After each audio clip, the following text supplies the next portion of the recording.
Presiden Republik Indonesia dilanjutkan. Presiden Prabowo Subianto akui ada kekurangan dalam program makanan bergizi gratis. Prabowo juga tegaskan pemerintah berhasil selamatkan anggaran 300 triliun rupiah dan anggaran tersebut digunakan untuk program makan bergizi gratis. Prabowo juga menegaskan selama 11 bulan berjalan, program makan bergizi gratis berhasil menjangkau 30 juta penerima manfaat dari anak-anak dan ibu hamil di seluruh Indonesia. Presiden juga mengakui bahwa program MBG memiliki kekurangan, salah satunya kasus keracunan makanan, namun dengan persentase yang sangat kecil.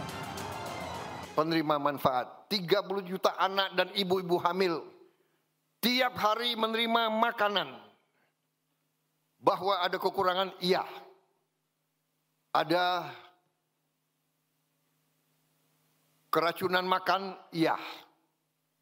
Kita hitung, dari semua makanan yang keluar, penyimpangan atau kekurangan atau kesalahan itu adalah 0,00017%.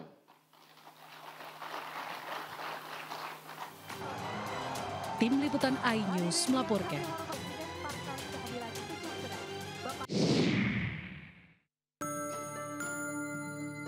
Usai viral di media sosial soal pencabutan ID card jurnalis Istana. Istana Kepresidenan mengembalikan kartu identitas peliputan khusus Istana atas nama Diana Valencia. ID card tersebut diserahkan langsung oleh pejabat Biro Pers Sekretariat Presiden kepada Diana Valencia pada Senin 29 September 2025. Menurut Deputi Bidang Protokol Pers dan Media Sekretariat Presiden, ID yang ditarik BPMI bukan ID profesional, melainkan ID khusus untuk akses liputan di Istana. BPMI Sekretariat Presiden juga menyampaikan permintaan maaf dan memastikan kejadian serupa tidak akan terulang kembali dan tetap menjunjung tinggi azas keterbukaan serta menjamin kebebasan pers sesuai dengan Undang-Undang Pers Nomor 40 Tahun 1999. Biro Pers dan Media tidak mengambil ID profesional Mbak Diana sebagai jurnalis. Kita tidak mempunyai kewenangan itu, tapi yang diambil oleh teman-teman itu adalah ID khusus Istana. Namun demikian, ID khusus Istana itu pun sekarang akan dikembalikan kepada yang bersangkutan. Disaksikan juga oleh pemimpin redaksinya, Bu Titin, dan langsung kami serahkan ID-nya Mbak Diana, kan, Bu Titin.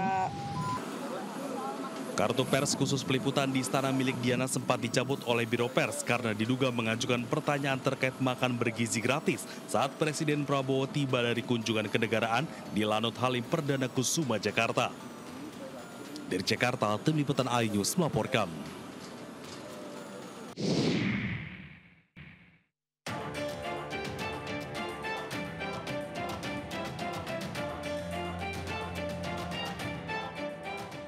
Inilah video rekaman CCTV yang memperlihatkan aksi seorang pria yang tiba-tiba mendekati seorang wanita merupakan calon penumpang bus di ruang tunggu lantai 2 Terminal Bus Purabaya Bungurasi, Waru, Sidoarjo.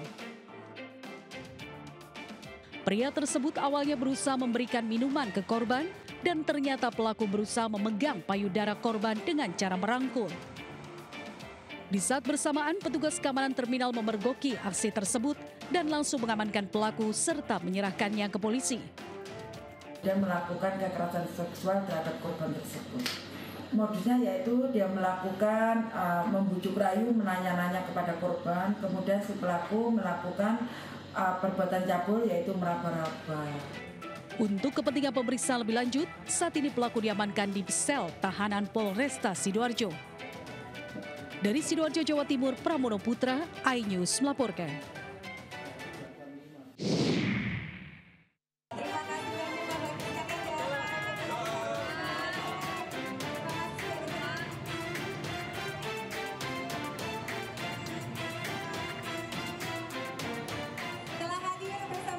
Kawanan copet beraksi di depan Gubernur DKI Jakarta Pramono Anung dan Wakil Gubernur Rano Karno.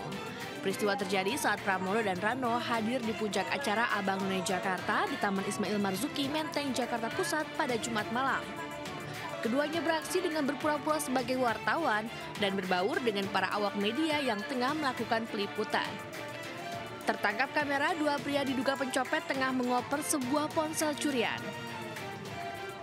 Korban pencopetan bernama Farhan Fauzan, pegawai suku dinas pariwisata dan ekonomi kreatif Jakarta Barat. Kasus pencopetan berakhir damai setelah dua pelaku yang sempat membawa ponsel korban akhirnya mengembalikan barang curian. Selanjutnya saya anggap kasus ini telah selesai, dikarenakan HP saya telah kembali dalam kondisi yang utuh. Saya berharap untuk masyarakat lainnya agar tetap berhati-hati terhadap barang pribadi. Dalam akun media sosialnya, korban juga menjelaskan ponselnya sudah kembali dalam kondisi utuh pada Sabtu malam. Pelaku yang mengembalikan barang curian menggunakan jasa kurir. Dari Jakarta, Rani Sanjaya, iNews melaporkan.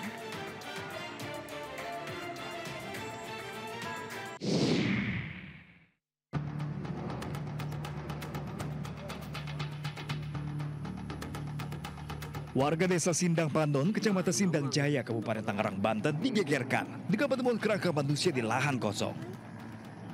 Pada saat ditemukan, kerangka manusia berserakan beserta kain kafan yang sudah lusuh. Menurut warga, kerangka manusia ini pertama kali ditemukan oleh anak-anak yang sedang bermain. Mereka pun kemudian melaporkan ke warga sekitar. Anak-anak mentang layangan, terus katanya banyak kain kapan sama tulang, pada berantakan katanya. Emang di sini tempat pemakaman atau gimana? Iya, makam keluarga. Oh, Makam keluarga. Tahu keluarganya siapa? Nggak tahu keluarga saya dari sono.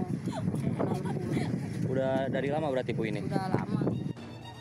Ternyata benar saja, kerangka yang ditemukan di lahan kosong yang dijadikan perumahan ini dulunya adalah pemakaman.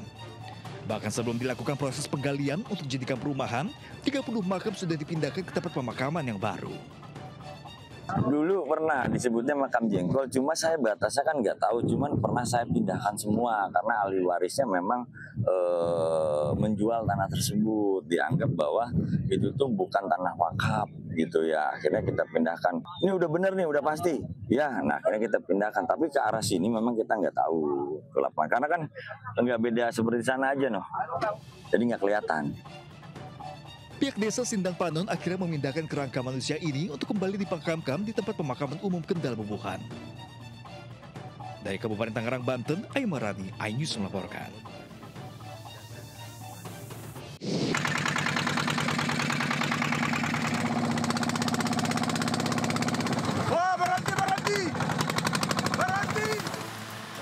Petugas melakukan pengejaran terhadap sekelompok nelayan yang menangkap ikan menggunakan bom ikan. Polisi yang sedang melakukan patroli di perairan laut langsung mengejar nelayan tersebut hingga ke perairan Mawasangka, Kabupaten Buton Tengah, Sulawesi Tenggara. Aksi kejar-kejaran pun terjadi, namun para pelaku berhasil kabur dan meninggalkan perahunya di perairan. Pelaku dia melarikan diri dan berhasil menemukan sampan atau perahu.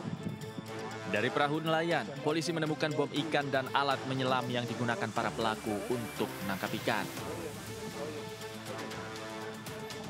Kini polisi masih melakukan penyelidikan untuk mengungkap para pelaku bom ikan yang meresahkan warga dan nelayan setempat. Dari Buton Tengah, Sulawesi Tenggara, Andi Eba, iNews melaporkan.